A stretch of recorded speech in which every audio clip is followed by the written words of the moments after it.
الحمد لله وكفى وسلام على عباده الذين اصطفى أما بعد فأعوذ بالله من الشيطان الرجيم بسم الله الرحمن الرحيم يا أيها الذين آمنوا كتب عليكم الصيام كما كتب على الذين من قبلكم لعلكم تتقون وقال النبي صلى الله عليه وسلم شعبان شهري ورمضان شهر الله صدق الله مولانا العظيم وصدق رسوله النبي الكريم ونحن على ذلك لمن الشاهدين والشاكرين والحمد لله رب العالمين۔ پردہ نشین خواتین حضرات، اللہ تبارک و تعالیٰ کا بہت بڑا احسان اور کرم ہے کہ اللہ تبارک و تعالیٰ نے آپ لوگوں کو تمام مشغولیات سے نکال کر یہاں جمع فرمایا ہے، ایک دین کی نسبت سے دین کی باتیں سننے کے لیے، آپ صلی اللہ علیہ وسلم کی باتوں کو سننے کے لیے یہاں جمع کیا ہے۔ اللہ تبارک و تعالیٰ آپ کے جمع ہونے کو قبول فرمائے۔ آج کا میرا جو عنوان ہے، اور آپ حضرات جانتے ہیں کہ یہ شعبان کا مہینہ چل رہا ہے اور ایک ہفتے کے بعد رمضان بھی آنے والا ہے، اسی کے متعلق انشاءاللہ گفتگو ہوگی۔ اللہ تبارک و تعالیٰ سے دعا کریں کہ اللہ تبارک و تعالیٰ ہمیں جو بات کہی جائے اور اس پر عمل کی توفیق عطا فرمائے۔ میں نے آپ کے سامنے قرآن کریم کی جو آیتیں تلاوت کی اور جو حدیث پڑھی ہے، اس کے اندر رمضان المبارک کے بارے میں بتایا گیا ہے کہ رمضان المبارک کو اللہ تبارک و تعالیٰ نے اس امت کے اوپر فرض فرمایا ہے۔ تو ہمیں جاننا ہے کہ رمضان کیا ہے اور یہ شعبان کیا ہے۔ اللہ تبارک و تعالیٰ جو یہ جو مہینے دیے ہیں، اور بھی مہینے دیے، 12 مہینے دیے ہیں، لیکن ان 12 مہینوں میں سے اس کی جو فضیلت ہے اتنی فضیلت اور مہینوں کی نہیں ہے۔ اللہ تبارک و تعالیٰ نے یہ جو 2 مہینے شعبان اور رمضان، یہ جو 2 مہینے عطا کیے ہیں، اس کے اندر اللہ تبارک و تعالیٰ یہ کہنا چاہتے ہیں کہ تم ان 2 مہینوں کے اندر، مرد ہو یا عورت، اپنے گناہوں کے اوپر، اپنی معصیت کے اوپر توبہ کر کے اللہ کے سامنے رجوع ہو کر کے اپنے آپ کو اللہ کے سامنے بخشوا لیں۔ ہم لوگوں کو چاہیے کہ ان 2 مہینوں کی قدر کریں۔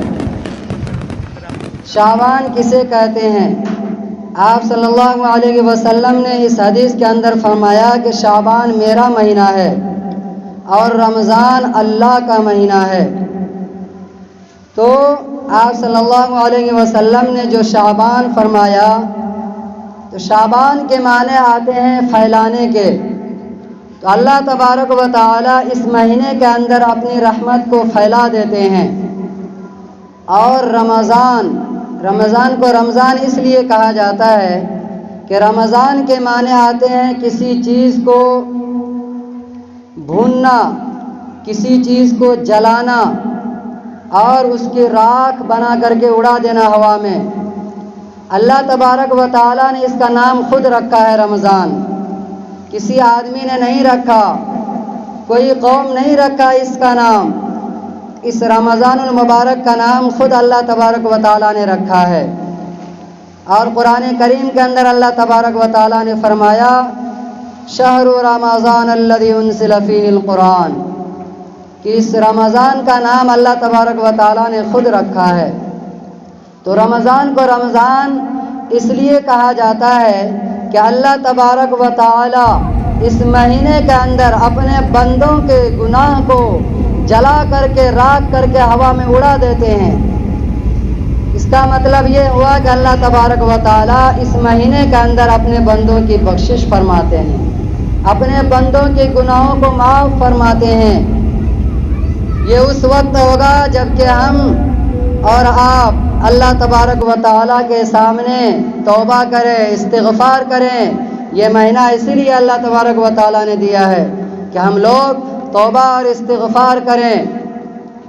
اور اسی آیت کے اندر اللہ تبارک و تعالیٰ نے آگے فرمایا لعلکم تتقون، تاکہ تمہارے اندر خوف پیدا ہو، تقوی پیدا ہو۔ یہ رمضان المبارک جو دیا ہے اللہ تبارک و تعالیٰ نے اتنے بابرکت مہینہ کیوں دیا ہے؟ تاکہ انسان کے اندر خوف پیدا ہو، تقوی پیدا ہو، اللہ کی رحمت کو لینے کا جذبہ پیدا ہو۔ اور اسی رمضان کے بارے میں آتا ہے کہ اللہ تبارک و تعالی نوافل کو فرض کے برابر کر دیتے ہیں ثواب کے اعتبار سے، اور ایک فرض کو اس مہینے کے اندر 70 فرض کے برابر کر دیتے ہیں اللہ تبارک و تعالی۔ یہ مہینہ رحمت کے خزانے لوٹنے کا مہینہ ہے۔ یہ مہینہ اللہ تبارک و تعالی کی جانب سے اس امت کے اوپر انعام ہے، بہت بڑا انعام ہے۔ یہ انعام پہلے امتوں کو نہیں دی گئی، اس لیے ہم لوگوں کو چاہیے کہ اپنے گناہوں کے اوپر شرمندہ ہو کر کے، اپنے گناہوں کے اوپر نادم ہو کر کے، پشیمان ہو کر کے اس مہینے میں اللہ تبارک و تعالیٰ سے بخشش کروا لینی چاہیے۔ ہم لوگ اکثر اوقات یہ ہوتا ہے ہم لوگ گناہ کرتے ہیں اور ہم لوگ یہ سوچتے ہیں کہ ہمیں کون دیکھ رہا ہے، ہمیں تو کوئی دیکھا نہیں۔ ہر ایک کے دل میں یہ آتا ہے، کوئی بھی انسان گناہ کرتا ہے، رات کے اندھیرے میں ہو یا دن کے اجالے میں، کسی وقت بھی کوئی گناہ کر بیٹھتا ہے، پھر یہ سوچتا ہے انسان کہ مجھے کوئی دیکھا نہیں ہے۔ لیکن یاد رکھیے اللہ تبارک و تعالیٰ کہتے ہیں میرے بندو تم نادان ہو، پاگل ہو، جب تم گناہ کرتے ہو تو اسی وقت میں 4 گواہوں کو پیش کر دیتا ہوں۔ تم یہ سوچتے ہو کہ ہم گناہ کر کے ہم دنیا والوں کی نظروں سے بچ گئے، دنیا والوں نے کسی نے دیکھا نہیں، لیکن یاد رکھیے میری ماں اور بہنیں، جب انسان اللہ کا بندہ کوئی گناہ کرتا ہے تو اللہ تبارک و تعالیٰ اسی وقت 4 گواہ مقرر کر دیتا ہے۔ 4 گواہ، ایک گناہ کے اوپر 4 گواہ متعین ہو جاتے ہیں، اللہ تبارک و تعالیٰ اسی وقت متعین کر دیتے ہیں۔ اللہ تبارک و تعالیٰ فرماتے ہیں میرے بندو تم یہ سوچ رہے ہو کہ کسی نے دیکھا نہیں، حالانکہ میں نے تمہارے اوپر 4 گواہ متعین کر دیے ہیں۔ اور وہ 4 گواہ کون کون سے ہیں ذرا اس کو بھی دھیان سے سنیے، پھر یاد رکھیے گا کہ ہم گناہ کیسے کریں۔ اللہ تبارک و تعالیٰ سب سے پہلے گواہ زمین کو بناتے ہیں، زمین کو حکم دیتے ہیں کہ تم اس کے جتنے بھی گناہ ہیں، یہ جو بھی گناہ کر رہا ہے اس کا ریکارڈ کر لو۔ اللہ تبارک و تعالیٰ جب انسان کوئی گناہ کرتا ہے تو پہلا گواہ جو بناتا ہے اللہ تبارک و تعالیٰ وہ زمین کو بناتے ہیں۔ یہ میں نہیں کہہ رہا ہوں بلکہ قرآن خود کہہ رہا ہے۔ آپ پڑھتے ہوں گے قرآن کریم کے اندر ہے اذا زلزلت الارض زلزالها واخرجت الارض اثقالها وقال الانسان ما لها يومئذ تحدث اخبارها۔ یہ تحدث کا جو لفظ آیا ہے یہ تحدث اخبارها یعنی اپنی خبریں بیان کر دے گی کل قیامت کے دن کہ فلاں بندے نے میرے اوپر، انسان تو زمین ہی کے اوپر گناہ کرتا ہے نا، کہیں اور جا کر کے گناہ کرتا ہے نہیں، زمین ہی کے اوپر گناہ کرتا ہے۔ اس لیے اللہ تبارک و تعالیٰ نے پہلا گواہ بنایا زمین کو کہ یہ زمین کل قیامت کے دن اسی بندے کے خلاف گواہی دے گا کہ اس بندے نے فلاں تاریخ کو، فلاں دن کو اور فلاں وقت سے فلاں وقت تک کتنے وقت تک گناہ کیا، گناہ میں ملوث رہا، گناہ میں مبتلا رہا۔ یہ ساری خبریں کل قیامت کے دن یہ زمین گواہی دے گی۔ میری ماں اور بہنیں ذرا دھیان سے سنیے گا اور گناہ کے بارے میں سوچیے گا کہ ہم لوگ کتنے گناہ کرتے ہیں اور پھر بھول بھی جاتے ہیں، لیکن اللہ بھولتا نہیں ہے، اور یہ جو گواہ ہوتے ہیں یہ کبھی بھولتے نہیں ہیں۔ ہم اور آپ بھول جائیں لیکن یہ اللہ کے جو گواہ متعین ہے یہ کبھی نہیں بھولتے۔ تو پہلا گواہ یہ زمین دے گی گواہی کل قیامت کے دن۔ دوسری گواہ جو ہمارے گناہوں کے اوپر اللہ تبارک و تعالیٰ نے متعین کیا دوسرا گواہ وہ ہے کرامن کاتبین، جسے ہم لوگ جانتے ہیں۔ دائیں اور بائیں کندھے پر جو فرشتہ مقرر ہے وہ اتنے نیک ہیں، اتنے فرما بردار ہیں کہ جو گناہ ہو وہ سارے گناہ لکھ لیتا ہے۔ کرامن کاتبین جسے کہا جاتا ہے، یہ اس کا بھی ذکر اللہ تبارک و تعالیٰ نے قرآن کریم کے اندر فرمایا ہے۔ وَإِنَّ عَلَيْكُمْ لَحَافِظِينَ كِرَامًا كَاتِبِينَ يَعْلَمُونَ مَا تَفْعَلُونَ۔ کرامن کاتبین، یہ جو دو فرشتے ہیں یہ انسان کے گواہ کے لیے ہیں، دائیں اور بائیں کندھے پر متعین ہیں اور ہر ایک گناہ لکھتا ہے۔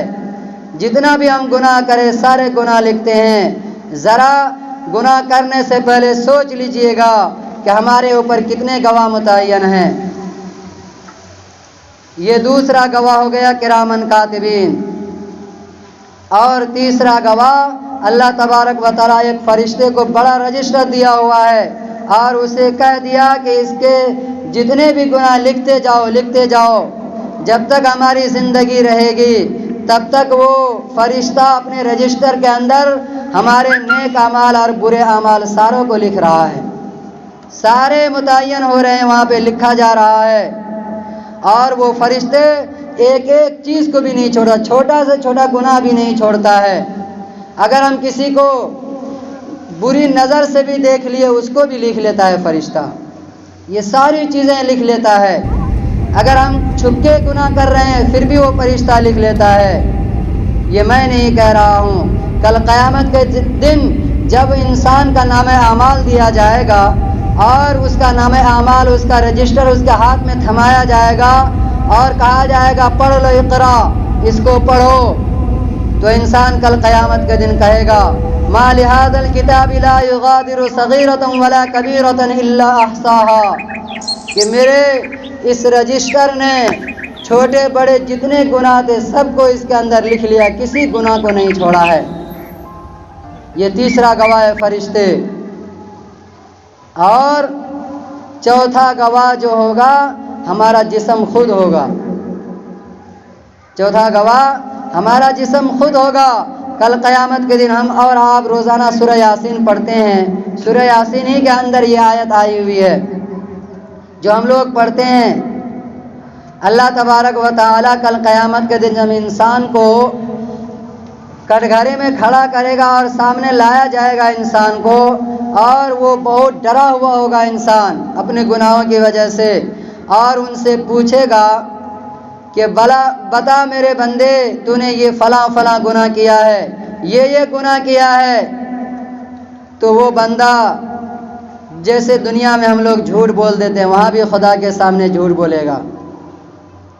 وہاں کہے گا نہیں اے رب میں نے یہ گناہ کیا ہی نہیں ہے۔ پھر اسی وقت فرشتوں کو حکم ہوگا اے فرشتوں اس کے منہ کے اوپر تالا لگا دو۔ الیوم نختم علی افواہہم، قرآن کریم کے اندر ہے سورہ یاسین کے اندر الیوم نختم علی افواہہم، کہ اللہ تبارک و تعالی ان کے منہ کے اوپر مہر لگا دیں گے، تالا لگا دیں گے، اور اس کے جتنے بھی اعضاء ہے، ہاتھ ہے، پیر ہے، جسم ہے، سر ہے، یہ ساری چیزیں بولے گا کہ یہ ساری چیزیں گواہی دے گا کہ فلاں ٹائم میں انہوں نے یہ گناہ کیا تھا۔ ہاتھ گواہی دیں گے کہ اس ہاتھ سے فلاں گناہ کیا تھا، پیر گواہی دیں گے کہ اس پیر سے چل کر کے یہ فلاں جگہ جا کر کے گناہ کیا تھا، فلانی جگہ جا کر کے گناہ کیا تھا۔ یہ آنکھ گواہی دے گی کہ اس آنکھ کے ذریعے سے غیر محرم کو دیکھا تھا، فلاں کو دیکھا تھا، بری نظر سے دیکھا تھا۔ یہ ساری گواہی یہ دیں گے، یہ ہمارے اعضاء۔ یہ آیت جب نازل ہوئی تو ایک صحابی حضرت عبداللہ ابن مسعود، غالباً اسی کا نام آیا ہے، کہ دوڑے دوڑے آپ صلی اللہ علیہ وسلم کے پاس آئے اور کہا کہ اے اللہ کے رسول، کل قیامت کے دن ہمارے سارے اعضاء گواہی دیں گے اور سارے اعضاء بولیں گے تو ہم بچ نہیں پائیں گے وہاں پر۔ تو آپ صلی اللہ علیہ وسلم نے فرمایا ہاں، کوئی بھی نہیں بچ پائے گا، سارے اعضاء ان کے گواہی دیں گے، ان کے منہ کے اوپر مہر لگا دیا جائے گا۔ آپ صلی اللہ علیہ وسلم نے فرمایا ہاں ایک کام کر لو جس کی وجہ سے اللہ تبارک و تعالی تمہارے یہ جو جتنے بھی اعضاء ہیں تمہارے حق میں گواہی دیں گے، تمہارے خلاف گواہی نہیں دیں گے، ایک کام کر لو۔ کہا کہ تم اللہ تبارک و تعالیٰ کے سامنے رو دھو کر کے اپنے گناہوں کے اوپر، اگر رات میں گناہ ہو گیا ہے، کسی وقت بھی گناہ ہو گیا ہے، فوراً اسی وقت یا کچھ دیر کے بعد اللہ کے سامنے جا کر کے رو لو، گڑ گڑا لو اور اللہ سے کہو اے اللہ مجھ سے گناہ ہو گیا ہے، میری توبہ قبول کر، مجھے معاف کر دے، ذرا بھی آنسو بہا لو۔ اگر اس کا آنسو بہہ کر کے اس کے چہرے پر آ جاتا ہے، اس کے آنسو نکل جاتے، رو دھو کر کے اللہ کے سامنے معافی گڑیا بازاری کرتا ہے، تو آپ صلی اللہ علیہ وسلم نے فرمایا کہ کل قیامت کے دن اس بندے کو اللہ تبارک و تعالیٰ معاف فرما دیں گے۔ اور یہ جو زمین ہے اس زمین سے وہ گناہ کو بھلا دیا جائے گا، اور یہ اعضاء جتنے بھی ہیں ہمارے، اور اس اعضاء نے جو گناہ کیا ہے اس اعضاء کو بھلا دیا جائے گا، اللہ تبارک و تعالیٰ بھلا دیں گے اس اعضاء کو، اور یہ جتنے بھی گناہ رجسٹر میں درج ہو گئے ہیں یہ توبہ کرنے کی وجہ سے اللہ تبارک و تعالیٰ اس گناہ کو مٹا دیا جائے گا، رجسٹر سے ہٹا دیا جائے گا۔ شرط یہ ہے کہ انسان توبہ کرے گناہ کے بعد۔ اس لیے میں آپ حضرات سے کہنا چاہتا ہوں کہ یہ رمضان المبارک کا مہینہ آ رہا ہے، اس میں جتنا ہو سکے توبہ استغفار کر کے اپنے گناہوں سے معافی کروائیں، اللہ تبارک و تعالیٰ سے معاف کروا لیں اسی مہینے کے اندر۔ آپ صلی اللہ علیہ وسلم نے تو اس مہینے کے بارے میں بتایا جس نے مغفرت نہیں کروائی اس کے بارے میں بد دعا فرمائی ہے۔ حضرت جبرائیل علیہ السلام ایک مرتبہ 3 بد دعا لے کر کے آئے تھے، ان میں سے ایک بد دعا یہ بھی تھی کہ آپ صلی اللہ علیہ وسلم کو کہا کہ ہلاک ہو جائے وہ شخص جس کے سامنے رمضان المبارک کا مہینہ آیا اور وہ توبہ کر کے استغفار کر کے اپنی بخشش نہیں کروائی، اس کے لیے ہلاک ہو، بربادی ہو۔ آپ صلی اللہ علیہ وسلم نے اس کے اوپر آمین کہا ہے۔ ہلاک اور بربادی کا سبب بن جاتا ہے اگر اس مہینے کے اندر بھی اپنی بخشش نہیں کروائی اللہ کے سامنے۔ اس لیے یہ جو رمضان المبارک کا مہینہ آ رہا ہے اس میں توبہ و استغفار کرے جتنا ہو سکے۔ اللہ تبارک و تعالیٰ بڑا غفور الرحیم ہے، کتنوں سے کتنا بڑا گناہ گار کیوں نہ ہو اللہ تبارک و تعالیٰ اس کو معاف فرما دیتے ہیں۔ میں آپ کو ایک حدیث بتا دیتا ہوں کہ اللہ تبارک و تعالیٰ کتنے بڑے بڑے گناہ گار کو معاف کرتا ہے۔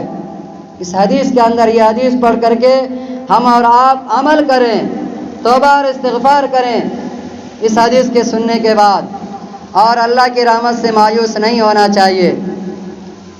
جتنا بھی گناہ کر لیے ہیں، کتنا ہی بڑا گناہ ہو گیا ہے، تو ہم لوگوں کو چاہیے کہ توبہ اور استغفار کریں، اللہ تبارک و تعالیٰ معاف فرما دیں گے۔ آپ صلی اللہ علیہ وسلم نے ایک مرتبہ بنی اسرائیل کے ایک شخص کا واقعہ بیان فرمایا۔ بنی اسرائیل کے اندر ایک شخص تھا، بہت بڑا گنہگار، آپ نے سنا ہوگا غالباً یہ واقعہ۔ اتنا بڑا گنہگار کہ قتل 99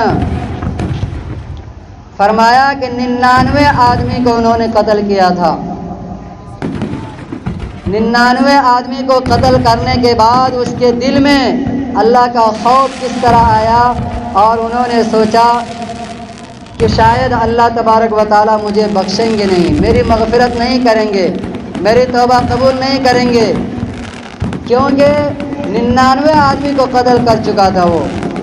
جبکہ قرآن کریم کے اندر آیا ہے کہ ایک آدمی کو بھی اگر کسی نے قتل کر دیا، ایک مسلمان کو، تو اس کا بدلہ جو ہے، اس کی سزا جو ہے جہنم ہے۔ قرآن کریم کے اندر آیا ہے وَمَن يَقْتُلْ مُؤْمِنًا مُتَعَمِّدًا وَمَن يَقْتُلْ مُؤْمِنًا، جس نے کسی مومن کو قتل کر دیا متعمدا فجزاؤہ جہنم خالدا فیہا، کہ اس کا ٹھکانہ اور اس کا بدلہ کیا ہے؟ جہنم ہے۔ ایک آدمی کو قتل کرنے کے بعد اس کا ٹھکانہ جہنم ہے، تو بتائیے اتنا بڑا گنہگار 99 آدمی کو قتل کر چکا، تو وہ آدمی کتنا بڑا پاپی اور گنہگار ہوگا۔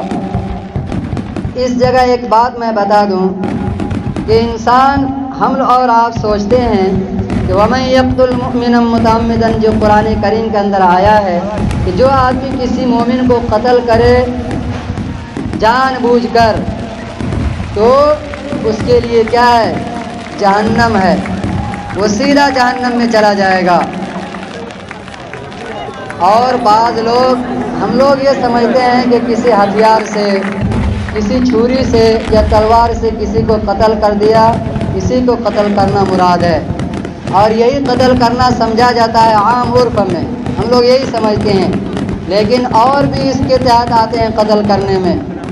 بہت سے آدمی یہ ہوتے ہیں کہ کسی جادو کروا کر کے مار دیا ہو، کسی کو جادو کروا کر کے اور کسی سے کچھ پڑھوا کر کے لایا اور اس کو کھلا دیا کسی طرح اور اس کو مروا دیا، یا کسی اور سے مروا دیا، یہ بھی قتل میں شمار ہوتا ہے۔ چاہے جادو کے ذریعے ہو، ٹونا ٹوٹکے کے ذریعے ہو، یا کسی بابا اور کے ذریعے ہو، کسی کے ذریعے مارا گیا ہو کسی کو پریشان کر کے۔ اور ہمارے یہاں تو ڈائن کا رواج سمجھتے ہیں آپ لوگ، اگر ڈائن کے ذریعے کسی کو مارا گیا، یہ کالا جادو ہوتا ہے ڈائن کے پاس، اس کے ذریعے اگر کسی کو پریشان کیا گیا، ستایا گیا اور اس کے ضمن میں وہ مر گیا، تو یہ بھی قتل میں شمار ہوتا ہے۔ چاہے آپ خود کریں یا کسی سے کروا رہے ہیں، پھر بھی آپ اسی سزا کے مستحق ہیں کہ سیدھا جہنم میں جائیں گے۔ خالدن فیہا، خالدن کا لفظ آیا ہے قرآن میں، ہمیشہ ہمیشہ کے لیے جہنم میں چلے جائیں گے۔ اس لیے ہم لوگوں کو اس گناہ عظیم سے بچنا چاہیے۔ یہ جو ہم کسی کو پڑھوا کر کے، پھونک کر کے کسی کے اوپر جادو کروا دیتے ہیں، کسی کے گھر میں کوئی پریشانی لا دیتے ہیں، کسی کے اوپر کچھ اور کروا دیتے ہیں، یہ سراسر ناجائز اور حرام ہے، بہت بڑا گناہ ہے۔ اس کے ذریعے اگر مر گیا یا کوئی اور پریشانی آ گئی تو آپ اس کی وجہ سے، اس گناہ کی وجہ سے سیدھا جہنم میں چلے جائیں گے۔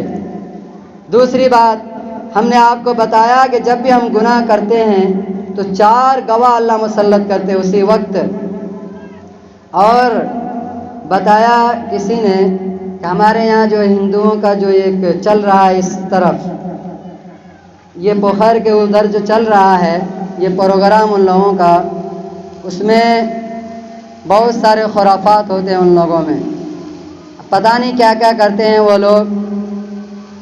کہنے کا مقصد یہ ہے، میرا مطلب یہ ہے کہ ہماری کچھ عورتیں وہاں جاتی ہیں، سننے میں یہ آیا ہے، تو میں بتا دوں کہ وہاں جانا اور وہ سننا یہ سب ناجائز اور حرام ہے، اور یہ غیروں کا طریقہ ہے، ہمیں وہاں جانا ہی نہیں چاہیے، کیونکہ اللہ تبارک و تعالیٰ اس جگہ سے منع فرماتے ہیں۔ ہم لوگوں کو چاہیے کہ ایسی جگہ نہ جائیں، اور ہم اپنے بچوں کو بھی اس جگہ سے روکیں۔ ہمارے بچے بہت سارے وہاں جا کر کے بھیڑ لگائے ہوئے رہتے ہیں، دیکھتے رہتے ہیں، یہ ناجائز اور حرام ہے۔ جس طرح ہم نہیں جائیں گے، اسی طرح ہم اپنے بچوں کو بھی تاکید کریں کہ وہاں نہ جائے وہ، کیونکہ بہت بڑا گناہ ہے یہ غیروں کے طریقے کو اپنانے میں مشابہت اختیار کرنا ہے۔ اور ایک حدیث میں ہے من تشبہ بقوم فہو منہم، کہ جو آدمی جس قوم کی مشابہت اختیار کرے گا، جس قوم کے مشابہت کو پسند کرے گا، وہ اسی کے ساتھ کل قیامت کے دن اٹھایا جائے گا۔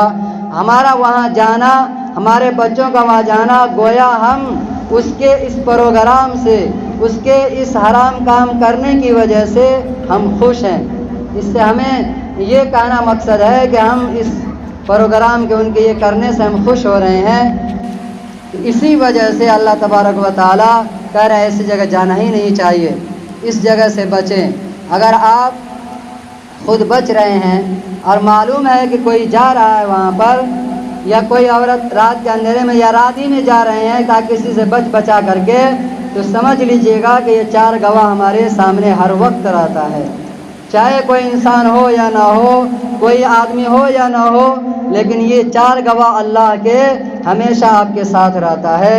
اس لیے اس جگہ سے بچیں، خود بھی بچیں اور اپنے اڑوس پڑوس میں جو بھی جا رہا ہوں اس جگہ ان کو یہ پیغام پہنچائے گا ایسی جگہ سے رکے، ایسی جگہ اور ایسی محفل میں شریک ہونا ہمارے لیے جائز نہیں ہے، وہ کل قیامت کے دن ہمارے خلاف گواہی دیں گے۔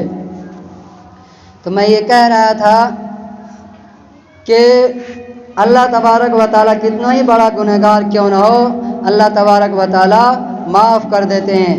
وہ بنی اسرائیل کا جو نوجوان تھا 99 آدمی کو قتل کرنے کے بعد ایک مرتبہ گیا ایک بابا کے پاس اور ان سے کہا کہ میں 99 آدمی کو قتل کر چکا ہوں، آپ بتائیے کیا میرے لیے کوئی گنجائش ہے، یا اللہ میری گناہ کو معاف کریں گے یا نہیں کریں گے؟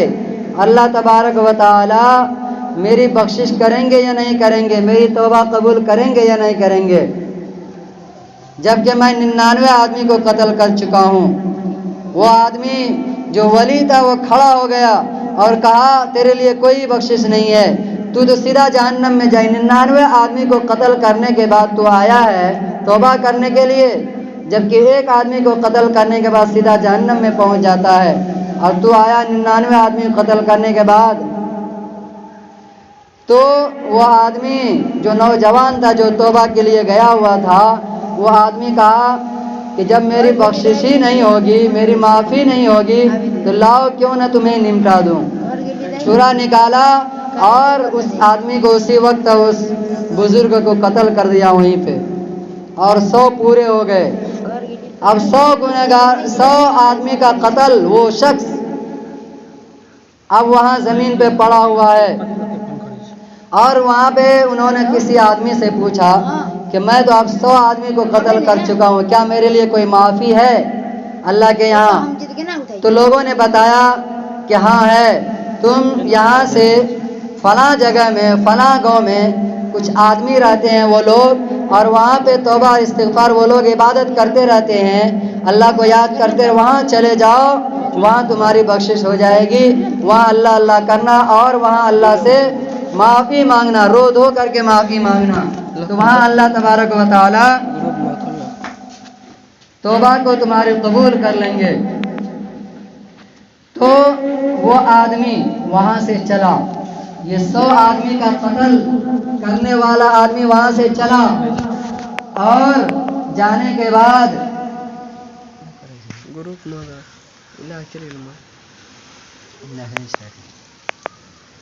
تو توبہ کرنے کے لیے وہ آدمی وہاں سے چلا۔ جب راستے میں جب چل رہا تھا، کچھ قدم دور ہی تھا، کچھ دور ہی پر وہ آدمی، اللہ تبارک و تعالیٰ نے فرشتوں کو بھیجا کہ جاؤ اس کی روح قبض کر کے لے آؤ، اس کو یہاں بلا کر کے لاؤ۔ ابھی اس گاؤں میں پہنچنے کے لیے کچھ قدم باقی تھے، کچھ دور تھا کہ اللہ تبارک و تعالیٰ نے فرشتوں کو بھیج کر اس کی روح قبض کر لی، اور وہ مر گیا اسی جگہ پہ، اور وہیں دھڑام سے گر گیا۔ اب مرنے کے بعد فرشتے اس کی روح لینے کے لیے وہاں پر آئے، اور قرآن کریم کے اندر ہے کہ جو نیک لوگ ہوتے ہیں، جو نیک اعمال کرتے ہیں، دنیا میں نیک لوگ ہوتے ہیں، تو اس کی روح کو فرشتے لے کر کے فوراً جنت کی طرف چلے جاتے ہیں، فوراً سیدھا اس کی روح کو لے کر کے جنت میں چلے جاتے ہیں اور اس پہ سیر کراتے ہیں جنت کی۔ اور جو برے لوگ ہوتے ہیں اس کی روح کو لے کر کے سیدھا جہنم میں پہنچ جاتے ہیں۔ میں نہیں کہہ رہا بلکہ قرآن کہہ رہا ہے، ان الابرار لفی علیین، یہ نیک لوگوں کے بارے میں بتایا کہ ان الابرار لفی علیین، علیین جنت کے اندر، جنت کا نام ہے یہ، جنت کے ارد گرد وہاں پہ جو اور بھی چیزیں ہیں اس کے ناموں میں سے ایک نام علیین بھی ہے۔ تو اللہ تبارک و تعالیٰ نیک لوگوں کے جو روح ہوتے ہیں وہ سیدھا جنت کے اندر پہنچا دیتے ہیں، اور جو برے لوگ ہوتے ہیں، بدکار ہوتے ہیں، وَإِنَّ الْفُجَّارَ لَفِي سِجِّينٍ، اس کے بارے میں فرمایا کہ فجار جو لوگ ہوتے ہیں، بدکار برے لوگ، اس کی روح کو جہنم کے اندر سیدھا لے کر کے فرشتے چلے جاتے ہیں۔ اب یہ جو 100 آدمی کا قتل، یہ یہیں پر مر گیا بیچ راستے میں۔ ابھی وہ گاؤں جہاں توبہ کرنے جا رہا تھا، وہ راستہ ابھی تھوڑا دور پر باقی ہی تھا، یہ مر گیا۔ اب یہاں پر دونوں فرشتے آ گئے، نیک فرشتے بھی آ گئے اور عذاب دینے والا جو فرشتہ ہے وہ فرشتہ بھی آ گیا، دونوں فرشتے آ گئے اس کی روح کو لینے کے لیے۔ اب نیکی والا جو فرشتہ ہے وہ کہہ رہا ہے کہ میں اس کی روح کو لے جاؤں گا، اور عذاب دینے والا جو فرشتہ ہے وہ کہہ رہا میں لے کر کے جاؤں گا۔ اب دونوں میں بحث ہو گئی، اور فیصلہ کون کرے گا؟ اب جب فرشتوں میں یہ بحث ہو گئی تو فیصلہ اللہ ہی کریں گے اس کے درمیان۔ اللہ تبارک و تعالیٰ نے کہا اچھا جب یہ بات ہے تو تم اب یہ کام کرو کہ اس کی زمین کو ناپو، کہ یہ جو جہاں سے نکلا تھا توبہ کرنے کے لیے اور جہاں جا رہا تھا توبہ کے لیے، تو جہاں 100 آدمی کا قتل کیا تھا وہاں سے لے کر کے جہاں توبہ کرنے جا رہا تھا دونوں طرف کی زمین کو ناپو، کہ توبہ کرنے والی زمین جہاں جا رہا تھا وہ قریب ہے یا یہ قتل جہاں کیا ہے 100 آدمی کا وہ قریب ہے۔ اب ناپا گیا تو جو توبہ کی جگہ تھی وہ زیادہ قریب تھی، اور جہاں قتل کیا گیا تھا وہ زمین زیادہ لمبی تھی، دوری پر تھی۔ تو اس کو رحمت کے فرشتے کو کہا گیا کہ تم اس کی روح کو لے کر کے میرے پاس یعنی جنت میں لے کر کے جاؤ، کیونکہ یہ میرا بندہ توبہ کے لیے جا رہا تھا اور توبہ کرنے کے لیے جا رہا تھا، اور میں نے اس کی توبہ کو قبول کر لیا۔ 100 آدمی کا قتل کرنے والا شخص بھی اللہ تبارک و تعالیٰ کے سامنے دیکھیے جب توبہ کے ارادے سے نکلا تھا، توبہ کرنے کے لیے جا رہا تھا، تو اللہ تبارک و تعالیٰ نے اس کی توبہ کو قبول کر لیا اور اس کی مغفرت فرما دی۔ اس لیے ہم لوگوں کو چاہیے کہ یہ جو رمضان المبارک کا مہینہ آ رہا ہے اور یہ آخری عشرہ چل رہا ہے شعبان کا، اس میں زیادہ سے زیادہ توبہ اور استغفار کریں، اپنی معافی تلافی کرائیں اللہ کے سامنے۔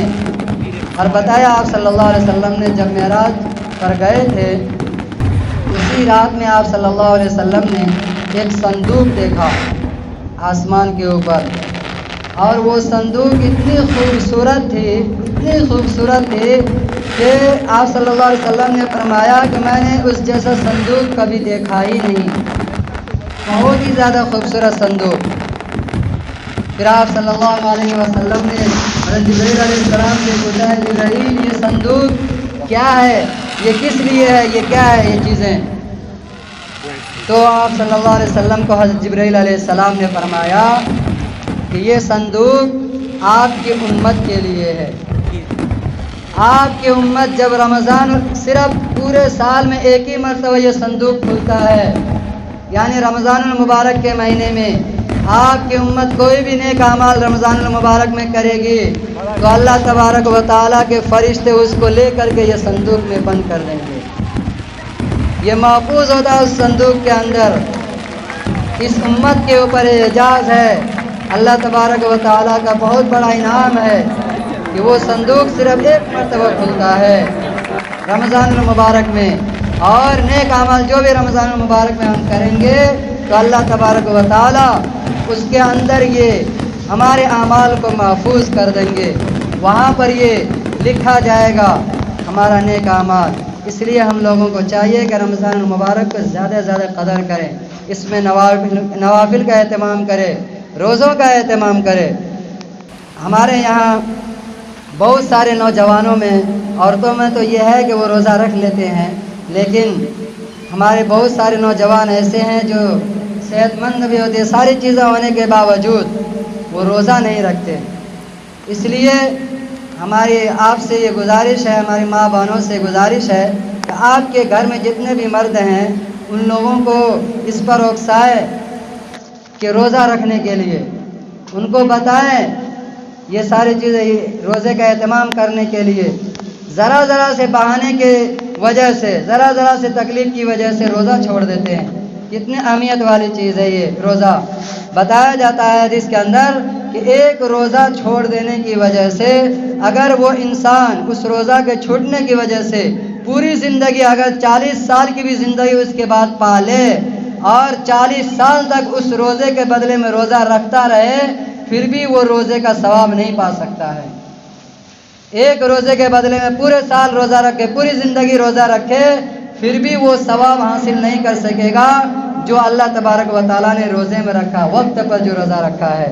اس لیے ہماری آپ سے گزارش ہے کہ آپ بھی اس کا اہتمام کریں، روزوں کا اہتمام کریں۔